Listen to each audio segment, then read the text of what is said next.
Operation സിന്ദൂറിന് ശേഷം ഇന്ത്യയിലെ ആയുധപുരയുടെ കരുത്ത് ദിനംപ്രതി വർദ്ധിക്കുകയാണ്. കഴിഞ്ഞ ദിവസം ഇന്ത്യയിൽ നടത്തിയ അഗ്നി 5ന്റെ പരീക്ഷണം വൻ വിജയമായതോടുകൂടി തന്നെ ഇപ്പോൾ വളരെയധികം പരിഭ്രാന്തിയിലാണ് പാകിസ്ഥാൻ എന്ന വിവരങ്ങളാണ് പുറത്തു വരുന്നത്. ഇപ്പോഴും തുർക്കി പോലുള്ള രാജ്യങ്ങളുടെ ആയുധങ്ങളെ ആശ്രയിച്ചുകൊണ്ടാണ് പാകിസ്ഥാൻ ഇന്നും ശത്രുക്കളെ നേരിടുന്നത്.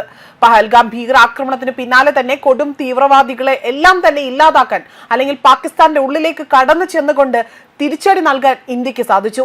എന്നാൽ പാകിസ്ഥാൻ ഒന്ന് അനങ്ങാൻ പോലും കഴിയാത്ത അത്ര വിധത്തിൽ തന്നെ ഇന്ത്യൻ മിസൈലുകളും മറ്റ് ആയുധങ്ങളും ഒക്കെ ഉപയോഗിച്ചുകൊണ്ട് തന്നെ പാകിസ്ഥാനെ തകർത്ത് തരിപ്പണമാക്കാനും ഇന്ത്യക്ക് കഴിഞ്ഞു എന്നത് വലിയൊരു ശ്രദ്ധേയമായ കാര്യമായിരുന്നു.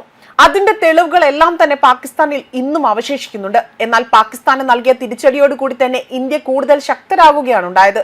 ഇതോടെ സുദർശൻ ചക്ര എന്ന പദ്ധതിക്ക് പ്രധാനമന്ത്രി നരേന്ദ്രമോദി തുടക്കം കുറിക്കുകയും അതിന്റെ ഏറ്റവും ആദ്യം തന്നെ DRDOയുടെ കീഴിൽ തന്നെ തദ്ദേശീയമായി നിർമ്മിച്ച സംയോജിത വ്യോമ പ്രതിരോധ ആയുധ സംവിധാനവും ഇന്ത്യ വിജയകരമായി പരീക്ഷണം നടത്തിയിരിക്കുകയാണ്. 5000 കിലോമീറ്റർ പരിധിയുള്ള അഗ്നി 5 എന്ന ദീർഘദൂര ബാലിസ്റ്റിക് മിസൈൽ പാകിസ്ഥാനെ മാത്രമല്ല ചൈനയും ഇന്ത്യയുടെ തന്ത്രപരമായ പരിധിയിൽ കൊണ്ടുവരികയും ചെയ്യും.